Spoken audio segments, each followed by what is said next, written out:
Hello there, and a very warm welcome to this short, about 60 minutes workshop, Managing Your Wellbeing and Work During a Pandemic. Now, one of the reasons I am doing this now without an audience, just recording it and putting it out there, is I take data protection very seriously. I held this workshop recently for some private clients, and the registration, the number of people who showed an interest was overwhelming. So that's why I'm now re-recording it without the live comments, without other people online, because like I said, I take data protection seriously, and I certainly wouldn't want anybody to put me out there if I didn't know about it. So here we are on a recorded session without a live audience. Okie dokie, where are we? There we go.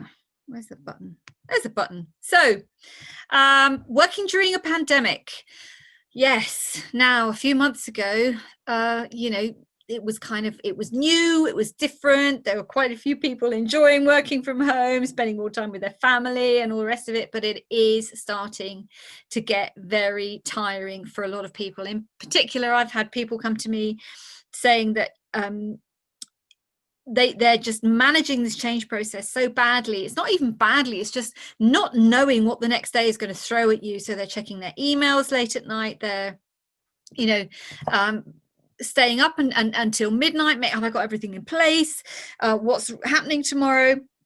Because like I said, they're just not sure what life is going to throw at them the next day. And this constant pressure, this constant change, it puts incredible pressure on us as as flesh and blood, as human beings. It's not great.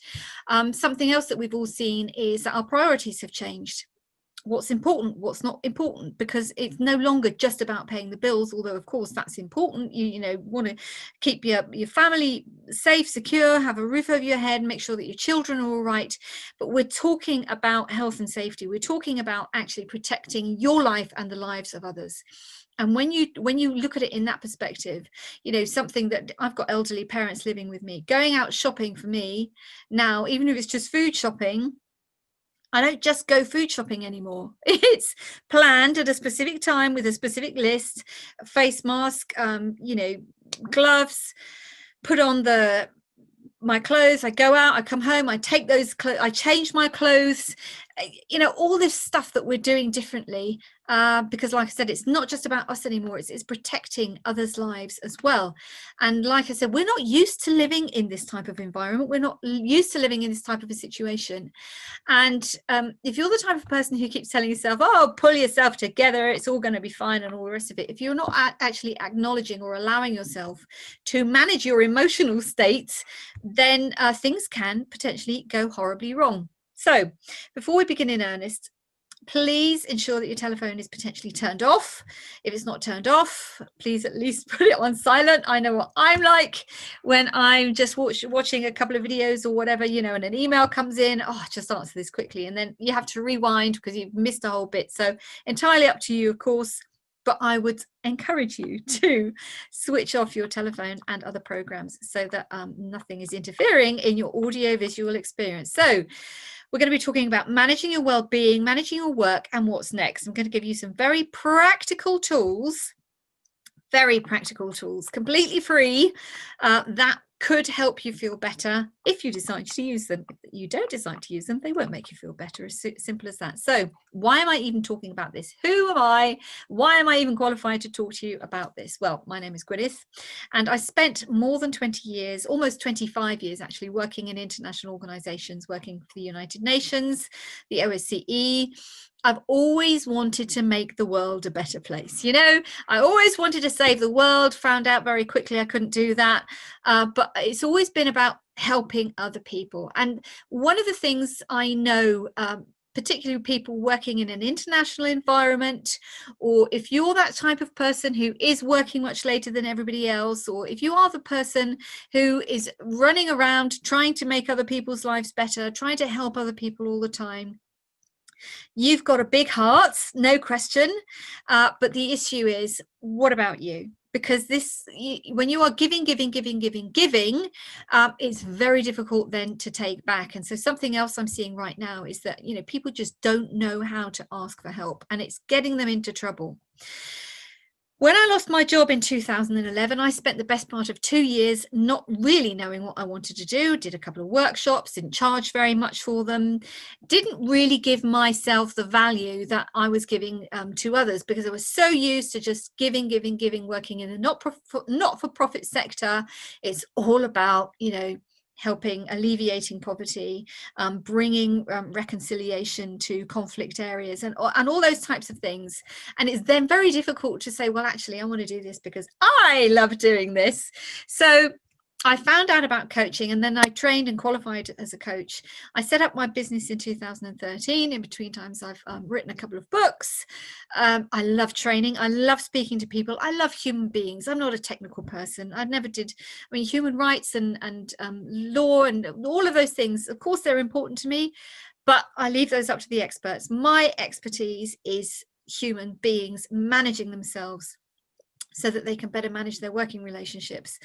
Self-awareness, self-management, your emotional, your mental health, taking ownership of who you are. And as a second to that, then strengthening your working relationships and your organizational culture. But you know what?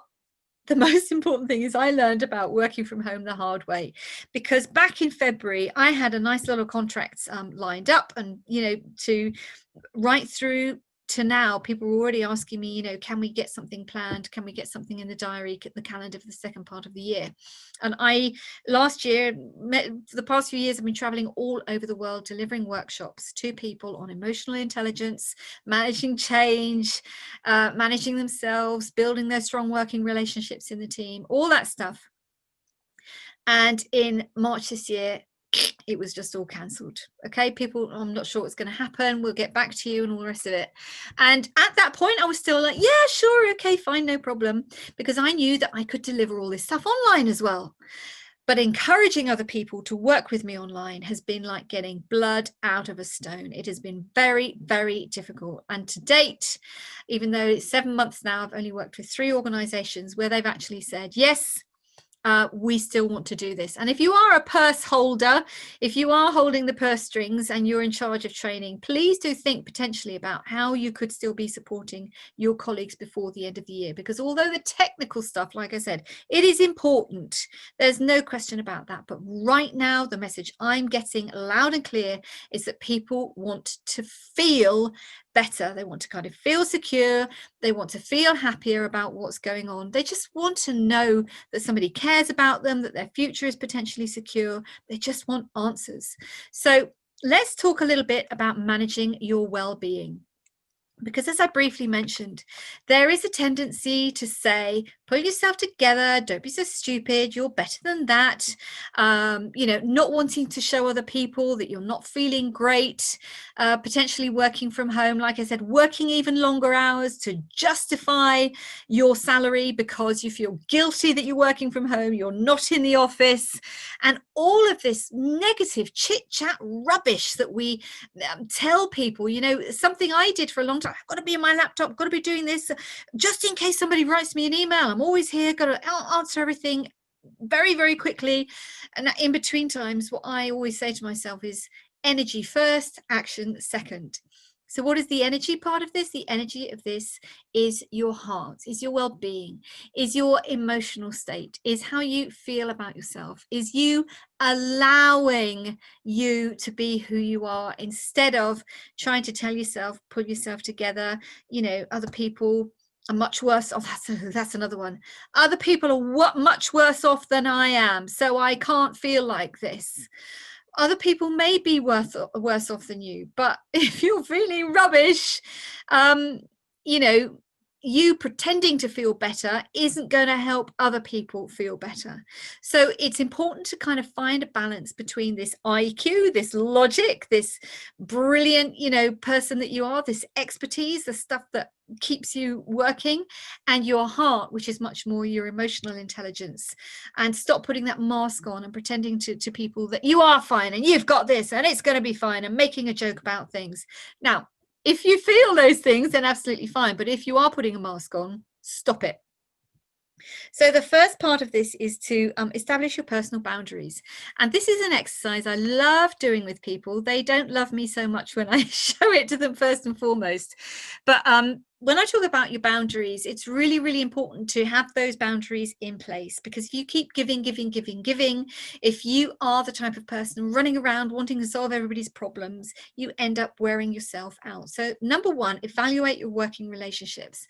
And to do this is the bit some people don't like, is to sort out all of your relationships into 3 lists. ABC, 1, 2, 3, love them, like them, no thank you, whatever you want to call your lists. But write down potentially all your working relationship, the names of the people you work with. And if you want to go a bit further, write down your friends and family in there too. The people who are going to be on your A list, the people you love spending time with, the people who value you, who support you, who, if it's important to you, respect you, who accept you as you are, who make you laugh, who make you giggle, they all go onto your A list, okay? And onto your B list, you're going to put people like, they're okay, and maybe I have to work with these people. They're not my most favorite people in the world, but you know, at least I can have a conversation with them. And then on your C list, you're going to put what I call the time wasters. And when I first started business, something I learned very quickly was how many people want to just have a cup of coffee and pick your brains. So I call them the time wasters. I might still like them, but actually for me to feel good about me, for me to manage me first and foremost, for you to manage you first and foremost, you don't need the type of people in your life who are going to be draining your energy and taking from you, when actually you need all the strength you have to look after yourself. The second thing you need to do then, when you've got those 3 lists, is to understand your role. Look very carefully about where you fit in with these people. And when I talk about understanding your role, and I mean this isn't in the nicest possible way, but are you the type of person, the kind of busybody person who runs around wanting to solve everybody's problems that they didn't even know they had? You just want to be there all the time, make their lives better, make everything fantastic. Here's a cup of tea. Oh, I didn't want a cup of tea, I wanted a cup of coffee. You know the type of thing I mean, but it's just this giving, because that's how you believe other people will value you, how you make yourself feel better, how you make yourself feel valued. But actually you're not serving anybody, because the person you are helping didn't actually ask for your help, and you've just done something, and then they say, well, I didn't want your help actually, and then you end up feeling bad because, well, they're so ungrateful, kind of thing. Well, I didn't ask you to help me. You know, it can be very backwards and forwards, and it can make you feel pretty rubbish. So understand your role with all of those relationships. And if you are the type of person who wants to help everybody, step back a little bit and wait for them to ask for your help, or wait for them to ask you to do something before you do it. Prioritize your well-being first. Now, you know the analogy about being in a plane, the plane starts going down, and you know, if in the unlikely event of an emergency, loss of cabin pressure, the oxygen mask will come down. Please fasten your own mask before you fasten anybody else's. And there's a very good reason for that. It's that if you can't breathe, you will pass out and die. The same here. If you don't prioritize your well-being first, if you're giving, worrying about other people, or even complaining about other people, or watching too much news and saying they don't know what they're talking about, as long as it all remains outside focused, there's a very good chance that you are damaging your inside, that your little inside, that heart of yours, that big heart of yours, is kind of shriveling up and saying, what about me? What about me? And outside you say, what about them? It's their fault. So prioritize your well-being first. And on this note, before we move on, if you are the type of person who doesn't want to maybe have a conversation with a supervisor, with a boss, or you're not willing to have a conversation with somebody to say, you know, I've had enough work, just go away. And by the way, I'm going to give you some tips later in the workshop about how you can manage that a little bit more diplomatically. Please remember that status and social standing no longer have a place, nor are they relevant in organizational hierarchy of any description, size, or form. Now, back, you know, in the 1940s, the 1950s, 60, 70, 80 years ago, we lived in a different world. Hierarchy was very important to us all in those days. After the Second World War, everybody wanted peace, safety, security, a roof over their heads. Men went out to work, women stayed at home, had families. That's just the way it was, and nobody questioned it. But the issue is that these days we've still taken those kind of social beliefs. A lot of people have taken those social beliefs with them. No, I can't speak to my boss about this because they're my boss. I don't want to get fired. I'm frightened that they'll think I'm stupid. I'm supposed to know what I'm doing. It's my job after all. All of these things, forget all that, put that all to the side. We're talking about human beings. We're talking about you, flesh and blood. So please remember, very, very important, your well-being first and foremost, not the boss, not your colleagues, you. So what happens when you are not able to set your boundaries is that, you know, you have this little outlet, if you like, that you let people into. That's your A-list. The A-list of people are allowed through that fence. But when you start allowing more and more people through that fence, as soon as that parting in the fence starts to get wider and wider and wider, at some point you've got so much coming at you, and even from a physiological perspective, a neurological perspective, when your brain has too much information to try and process, it just goes into overload. It's just like, I don't know what to do first. And when you tell yourself, I don't know what to do first, guess what? You don't know what to do first. Your emotions start going into overdrive. A lot of fear starts to come up. You feel like you're out of control. That then leads into worse things, desperation, feeling unloved, nobody understands me, and, you know, a lot worse, many worse things, potentially, you know, depression, other mental illnesses. It's so important to keep those boundaries in place, even if it might feel a little bit uncomfortable in the beginning. In the long term, you will thank yourself for it, that you learned how to say no, and you learned how to manage your those conversations with your colleagues and others. Now, this is a short list just taken from a video I did back in March called how to working from home, how to stay on track and motivated, and go and have a look at that. There was a lot of stuff in there. Like I said, today I'm talking more about the emotional aspects. But as human beings, we value routine. So getting up at a similar time to a work day is going to help you feel better. Look after your body clock. You know, if you are used to going to bed at 10 o'clock and getting up at 6, then carry on going to bed at 10 o'clock and get up at 6.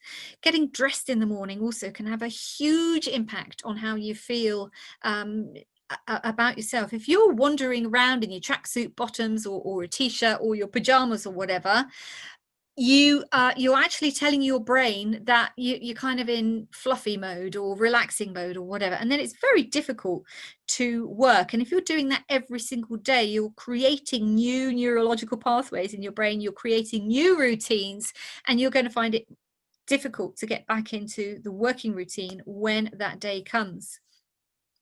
Help your family to manage their routine as well. Now, when I talk about you helping your family, what I'm talking about actually is sitting down and having a conversation, potentially at the beginning of every day, or at least a couple of times a week, who's doing what. You know, allocate different things for people. Get the family to help you. Planning your day the evening before, believe it or not, is a very simple thing, but it can have a huge impact on the quality of your sleep. If you've planned what you're going to do the day before, the next day, then it's like, okay, then that's one thing that your brain can kind of tick off. Okay, brilliant. We know what we're doing tomorrow. And like I said, it can help you relax a little bit better. Include coffee and lunch breaks as though you were at the office. You know, put an alarm on your phone, use a time tracker online or offline. And if you are working from home, please do decide what time you're going to finish your day. Even actually, if you're at work in your office, decide which time you are going to finish and stick to it. Look after yourself, okay? We're not out of this yet. We've still got a few months to get through this. Routine is going to be one of your biggest friends, even if you're bored, even if you're upset about the fact you can't fly anywhere, go away for a lovely weekend or whatever. Routine is one of the things that is going to keep you on track and keeping on top of things. Now, talking to each other, like I said, it could be very difficult for a lot of people to talk to their colleagues about how they're feeling. And for a lot of people too, it's difficult for them to talk about how they're feeling to their family, because the majority of us just don't feel comfortable having a conversation saying, I feel really upset. Usually, by the time someone gets to that, they're getting to bursting point and they're having an argument, and you don't understand me, and it's all too much, and I can't take anymore. And if we were actually able to kind of have those conversations before we got to any kind of breaking point, then we'd all be a lot better off. And the thing is that you can bet your bottom dollar that 80% of the people around you are going to be feeling the same way that you do too. Now, like I said, it's entirely up to you, but having those conversations with others can be very, very helpful. In particular, we've seen a lot of I'm going to call them celebrities over the past few months start podcasts, start vlogs, being interviewed, writing books, being very open about their mental and emotional challenges that they are experiencing throughout the pandemic. And okay, they're saying that they're doing it to help other people, and I have absolutely no doubt in my mind that they are doing that. But you know what, just actually talking, just the actual activity of just saying the things out loud can make a huge difference. So if you are not prepared to talk to anybody, record yourself, do a video diary or something, because isolation is one of the worst things that we can do to ourselves. We are not designed to live in an isolated way. It's why we have villages and towns and cities, and it's why, although a lot of people do like kind of working from home, they don't have to go to the office, they still want to be in contact with their family and friends and have a social life. And if you live on your own and you don't like your colleagues and your family and friends are in another country, then, well, you're just going to have to make some extra effort to get onto Zoom, get onto MS Teams, get onto what else have we got? Google Chat, Facebook Meet. I don't know what. I'm not trying to plug any of these, but just find some way to communicate. And yes, it requires discipline, because it's like, oh no, I don't want to bother them today. But they're probably thinking as well, oh, it'd be so nice just to have a little chat and a virtual cup of coffee or cup of tea. This might sound very simple to you, but honestly, it can make the biggest difference to how you feel. And I want you to remember that you are not a machine, okay? You are not a machine. It is okay for you to not manage 8 hours of homeschooling, 8 hours of work, and all the other things you are supposed to be doing. This is what I'm talking about, allocating someone else to do the dishwasher or do the washing or do the shopping or feed the dog or, I don't know, clean the floor. I mean, I know I'm talking about a lot of housework things here. And I'm talking about housework things because that's something that came up just recently in another workshop I did. It's there are a lot of mums who feel very overwhelmed right now, because it's like, I'm supposed to be feeding, shopping, cleaning, ironing, as well as homeschooling, as well as working, and it's impossible. It's absolutely impossible. And so here again, in that type of situation, it's absolutely crucial that you just sit down with your family and say, okay, these are things that need to be done. How could you help me? Or what could we do together as a family to actually get on and do this stuff? You can't do it all on your own. It's as simple as that. And you know what? If there's somebody, if they're not willing, if nobody is willing to help you actually do stuff in the household, let it go. Because most important is your well-being, not making sure that the dishwasher is empty or whatever. They'll soon notice if there are no clean plates in the cupboard. So like I said, watch my video working from home on my YouTube channel. For more, it's the Feel Good Coaching and Consulting YouTube channel.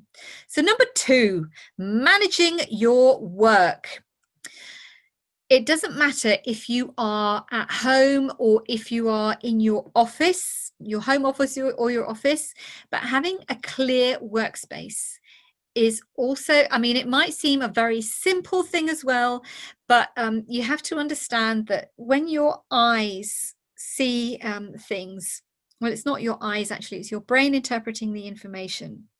And they're seeing all these colors and sensing these sounds, and your senses are all going. If you've got a stack of stuff in front of you, that can be very, very distracting. And if you are one of those people who has got piles of papers and files on their desk, and you say to yourself, no, but I know exactly where everything is, forget it. Get that stuff filed, get it sorted out, have a really good sort through, put rubbish in the waste paper basket, and take those files out of sight. With all the other stuff that's going on now, with all the pressures, with all the changes, with all the stress, with all the questions and all the uncertainty, you do not need piles of stuff around you filling up your poor brain with additional information that it's trying to process. So keep a clear workspace regardless of where you are. Now, if you're at home, you may not have a dedicated office where you can just shut the door, but think about potentially, have you got a couple of plants that you can just put around you, so you've got a little screen so that you don't see potentially toys or washing on the floor or whatever. I've got a video screen that I use. It's just two, what do you call them? It's like a frame, just a big piece of fabric, and stick that in front of me. And then I can't see anything else. Making sure that you have sufficient light as well. That's very, very important. Having an extension lead close by for charging your computer, your phone, so you're not having to get up every 5 minutes. But please do keep your space as neutral as possible. And I talk about snacks on a fairly frequent basis, because what you need to understand about snacks is that it's almost, well, is it like smoking? Is a kind of an addiction, that to do something with your hands. If you're feeling, if you just want to think about something else for a couple of seconds, or just have a little bit of chocolate, and then chocolate's gone, and what do I do now? Have another little bit of chocolate. And when it comes to food, frequently we're associating that food with comfort eating, and it has nothing to do with food. It has to you feeling secure, feeling safe, feeling happy. So if you can possibly train yourself to have some nuts or some fruit or something on your desk instead, that could potentially be a big plus for you. But do remember that if you continue to put the needs of others above yours all the time, the result will be that you feel resentful towards them, and you won't like yourself much either. It is always going to be a lose-lose situation. If you are helping people because you expect them to say thank you, and then they don't say thank you, they're, like I said, wondering, well, what was all that about? And you're thinking, well, they didn't even say thank you. How ungrateful are they? You'll turn into a victim or a martyr. Now, this comes on to then being able to say no without saying no. And it's very easy to do this. Well, I say it's easy to do this. You have to train yourself to do this using the word because. Now, victims, they're the people, they're the types of people who say, everybody's blaming me, and there's nothing I can do, and I'm so absolutely powerless, and it's not fair, and I helped them and they weren't grateful, and there's all this kind of victim. And I'm not criticizing the victim mentality, because I know how easy it is for somebody to fall into that kind of emotional state, and it does take work, it does take effort to kind of pull yourself out of that and take ownership of who you are and be accountable for what's going on. And by the same token, being a martyr, oh, I don't mind doing it, I don't mind working until midnight, someone's got to do the work. But like I said, victim and martyr, this is all about, that's because you haven't got boundaries in place. That's because you're not taking ownership of who you are. That's because you're not being accountable for your own well-being. And lose all the way. So saying no without saying no, make things easy using the word because. So if someone provides you with a reason that they want you to do something, you're more likely to say yes because. So there's a book by a chappie called, oh, what's his name? Cialdini. Yeah, Cialdini, called Influence. And in it, he talks about an experiment that was done by somebody else, actually. But they sent a woman into a photocopying shop in the US, and there was a big line of people waiting to get their photocopies done. And the first time they sent her in, she said, "Excuse me, I only have 5 pages to copy. May I use the photocopier before you? Because I'm in a rush." Now, when you look at it like that, that's such a lame excuse, because I'm in a rush. Yeah, I'm in a rush as well. But more than 70% of people in the queue said yes and let her go in front. Now, they did the same experiment, and she went in again. "Excuse me, I have just 5 pages to copy. May I use the photocopier before you?" And the majority of the people in the queue said no. Get to the back of the queue. And it's just this word, because, oh, I see, I've got it actually, Taken from Influence by Robert Cialdini. Brilliant book, by the way. You wouldn't believe what retailers do to parents around Christmas time. Go and buy that book. So be aware of how others are influencing you. Something I used to get: "Could you please proofread my work because your English is better than mine?" Or, "Could you please check over my numbers because your maths is much better than mine? Could you please look at my numbers because you're much better at Excel than I am? Could you please get me a cup of coffee because I'm so busy?" "Oh, you're so busy. Oh, I'm so sorry. Of course I'll go and get you a cup of coffee. Could you please do this photocopying because you're much better with machines than I am?" And I've seen that one as well. I've seen that happen. Somebody just like, "Oh, please, you're much better with machines than I am." So, and there's this false flattery that goes on. But whenever somebody justifies something to us using that word "because," we are very easily influenced. If you're talking to you go home, "Oh, Mum, please make me a cup of tea because you make it so much better than I do. Also, I'm too lazy. I'm very comfortable where I am now. Would you mind making me a cup of tea, please?" So be aware of how people are influencing you. And it happens so automatically. This is going to require some discipline and some attention to what people are actually saying. So just think about that, and start, if somebody comes to you then and says, "Could you please help me? I'd love to help you, and I'll come back to you in half an hour because I've got this to do," or "Here's some extra work to do." "Yep, that's absolutely fine, but please could we sit down together and just chat about this because I already have all this work and I'd just like to check what the priorities are." So that's something else that you can be doing. Okay.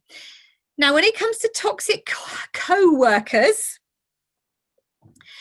life can get very, very tough, because toxic co-workers, it's a big, big subject, and I don't want to go into too much detail here. Because unless you've studied psychology for years and years and years and years, it's so easy for us to put people into boxes, to say, they're passive aggressive, or they're narcissistic, or whatever. All those types that we talk about. I don't like to put people into boxes. I don't like any kind of I just don't like it at all. And one of the reasons that we consider other people to be toxic, and you might not like this, but this comes back to the emotional intelligence and you being aware of who you are and managing yourself. When it comes to talking about toxic co-workers, we are judging people based on what we believe to be right, what we believe to be correct, what we believe to be professional. And the issue with that is that, there are more than 7 billion people on the planet. Everybody's different. And we all, different nationalities, different cultures, different ethnicities, different languages, different ways of articulating, different dialects, different tastes, different ideas about what is right and wrong, different definitions of values. What is loyalty? What is trust? What is honesty? What is respect? And so, in the grand scheme of things, when we talk about toxic co-workers, it's basically you judging somebody and saying, "I don't know what they're doing. I don't like what they're doing. They're not being professional. They're not being fair. They're not being this. They're not being that."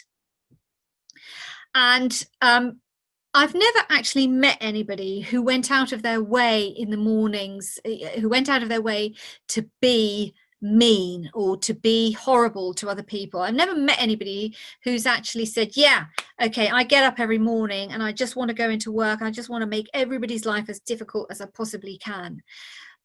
I'm sure there are people like that. I'm sure there are people like, yeah, I've got to put a fire under their backsides today. I've got to, you know, keep them all going and all this stuff. But I've never actually met anybody who purposely wanted to make people's lives difficult for the sake of making them difficult. So when you're talking about toxic co-workers, I want you to consider a few things. Have you already decided what is right and wrong? And if you have, did you actually ever ask them what they thought was right and wrong? Have you decided what is fair or not?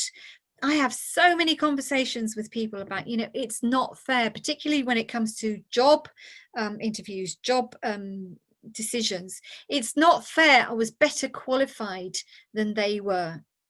But the fact of the matter is, if you get to interview, somebody somewhere already decided that on paper you met the criteria, and so did the other person who got the job. You know, again, this is kind of outward looking. It's not fair. I was better qualified than they were, but maybe you just didn't fit into the team. Do you have all the facts about the statement that you're making? Because, as I said, you know, martyrs and victims always lose. And if you, by saying these things, if you're saying it's not fair, it's wrong, they're privileged, they're getting preferential treatment and all the rest of it, by those very statements, you're making yourself into a victim. But, you know, so what could you do? Go and have a conversation with somebody. You know, I appreciate that so and so was chosen. Could you please give me some feedback about why I wasn't chosen? Prepare to be offended is always going to be subjective. We're all different. We're all human beings. We've all got different ideas about what's right and wrong, what's fair or not. It's not about you. Okay. It's not about any time you feel that somebody's getting at you, every time you feel that you've been treated unfairly, every time that you feel that somebody else has had preferential treatment, every time you feel like the world is coming down around your shoulders, don't take it personally. Okay, there is not a universe, a God, there is not a Holy Spirit, whatever your religion is, there is nothing up there conspiring to make your life difficult. And again, this is a really, really difficult aspect of emotional intelligence to understand. And it goes even a little bit into law of attraction. And I'm not going to do that today because some people will say, whoa, what about all that magical woo-woo rubbish? Don't believe any of it.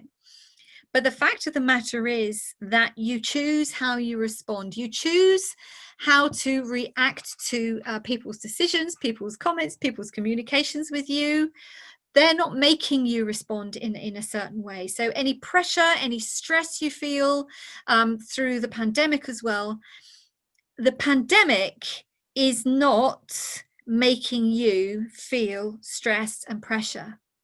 It is your response to the pandemic that is making you feel rubbish. Does that make sense? And I know, like I said, I've written that there. It's very easy for me to say. It's something that can take a very, very long time for you to actually manage. But because you've been responding and reacting over these months, potentially, you know, there has been a lot of fear, uncertainty, don't know what's going to happen. What if I lose my job? What if I can't pay the bills? What if I can't put food on the table? What if I can't pay the mortgage? All of this stuff, there is no question that all of those things are you know, of concern, because nobody has the answers.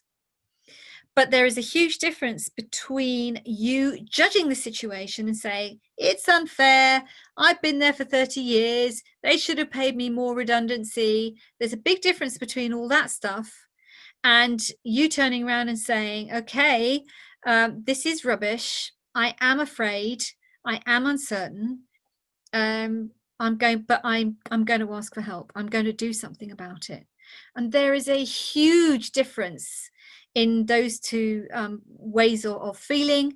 And I promise you that if you can bring yourself to actually ask for help or look for help, that first step of, I keep saying it, taking ownership of who you are and being accountable, being responsible for your future, instead of giving your power away to other people who frequently aren't able to do anything different either, just by being responsible for yourself can make a huge difference to how you feel, and potentially can give you the motivation and the momentum to start moving forward. Because moving forward, even if you don't know what's going to happen, is always going to be much better than just standing still.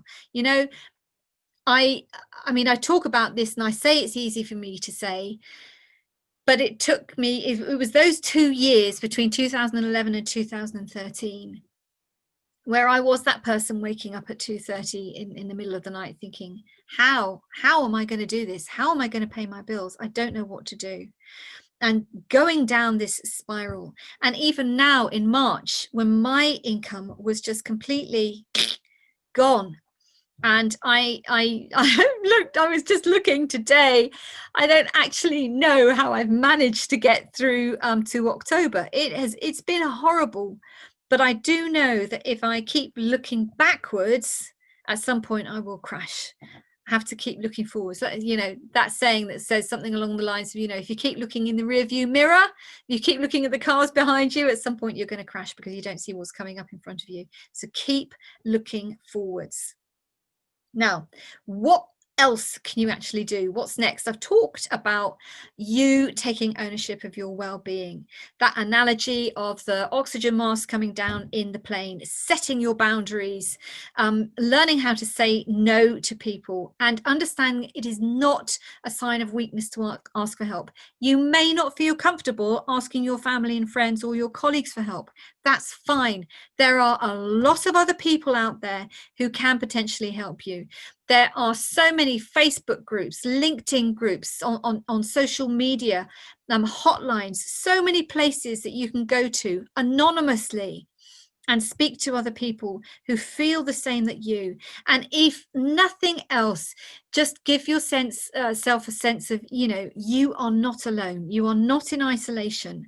As I said earlier on, you can bet your bottom dollar that more than half of the people you see every single day are feeling very similar to the way that you're feeling. Now, even if you decide to speak to friends and families and colleagues, they may not understand you. It doesn't matter.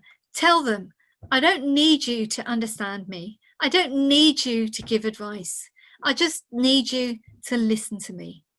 Okay, and I appreciate how difficult that can be if you don't want to do it.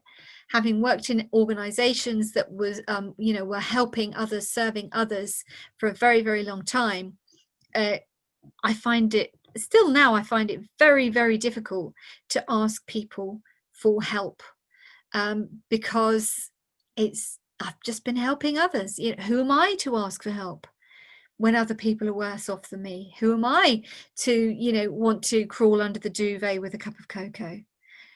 So give yourself permission just to talk. And if you're not willing to do any of those things, do a video diary, but just start talking. Don't keep it all up here. Now, one of the things that you can do is something called emotional freedom technique. And the first time I saw this, I thought, you have got to be kidding me. It's the craziest thing I've ever seen in my entire life. But now I love using it, tapping around the energetic meridians on your face, your chin, collarbone, under your arm, on top of your head.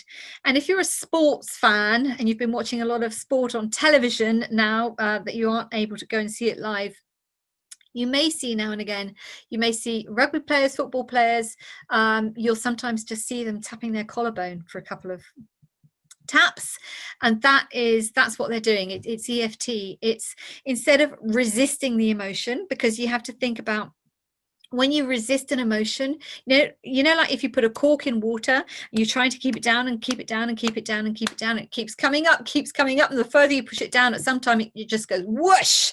And that's what happens to you if you're trying to control your emotions instead of managing them.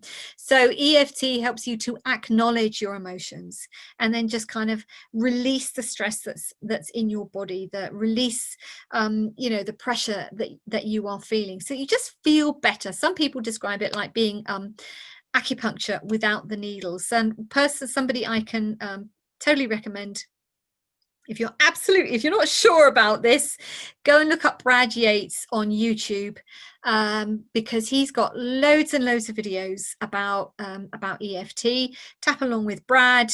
You can he does the video and you can tap along with him, and he leaves enough space in between what he's saying for you to repeat. You can repeat after him, or you can just think it to yourself or whatever.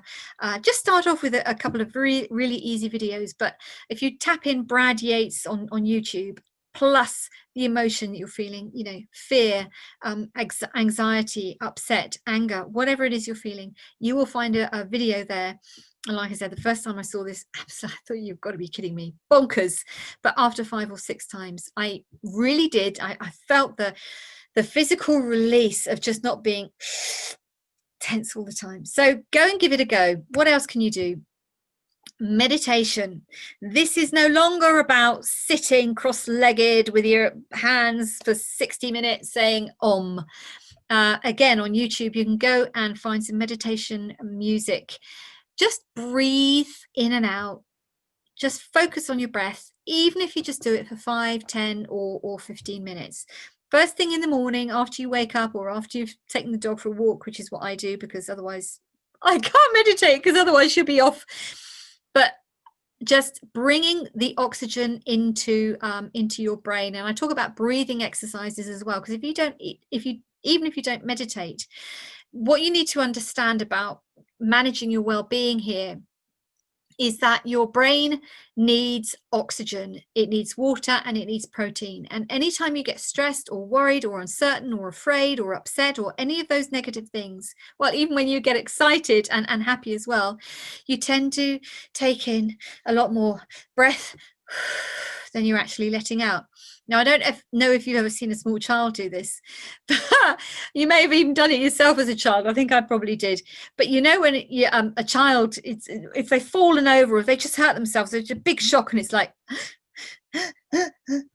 and you're standing saying, breathe, because they're starting to go red, and then they start to go blue, and then they let out this huge scream.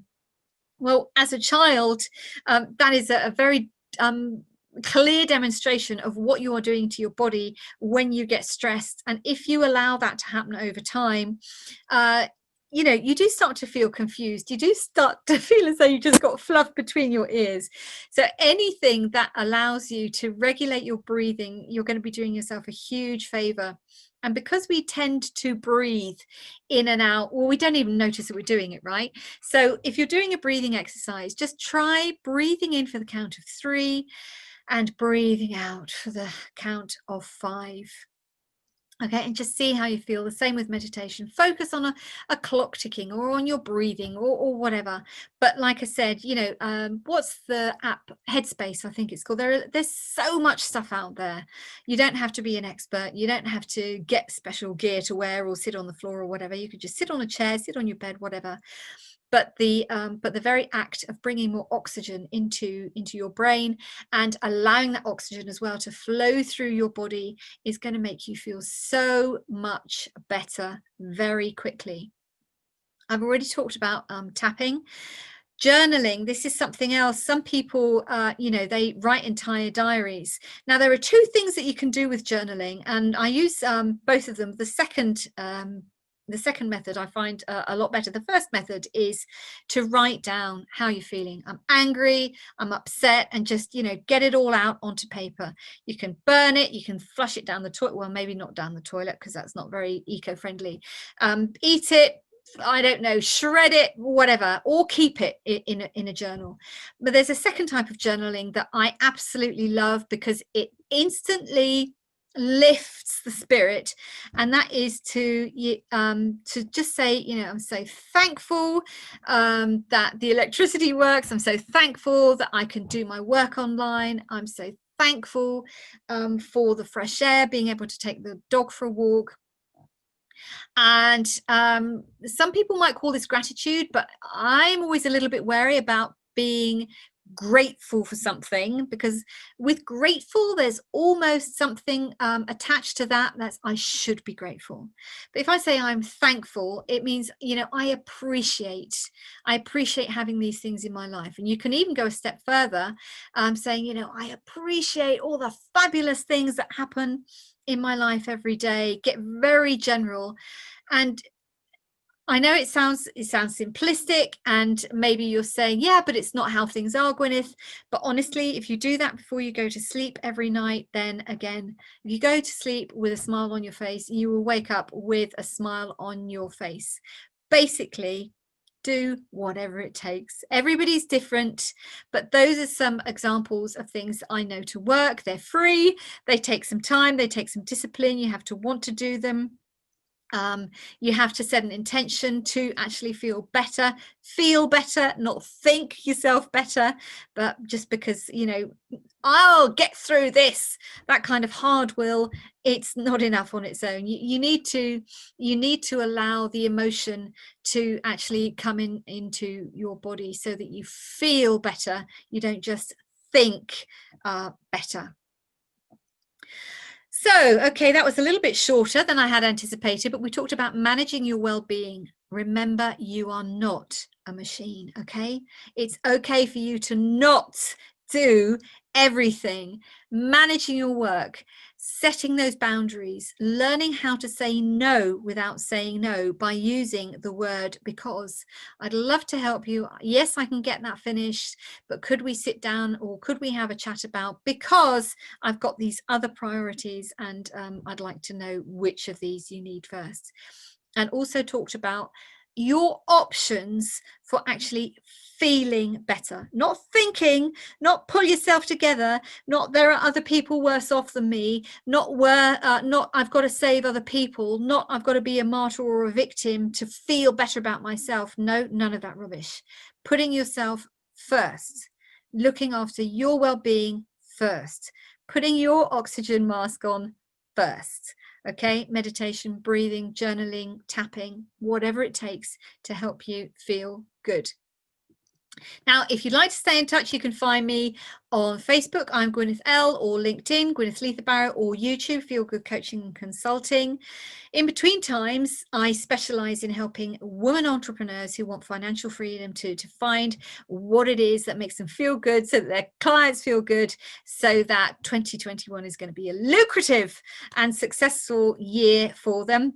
But I also do training, longer training than this, on workshops around the topics of emotional intelligence, mental and physical well-being, managing your health, managing your working relationships, managing the organizational culture.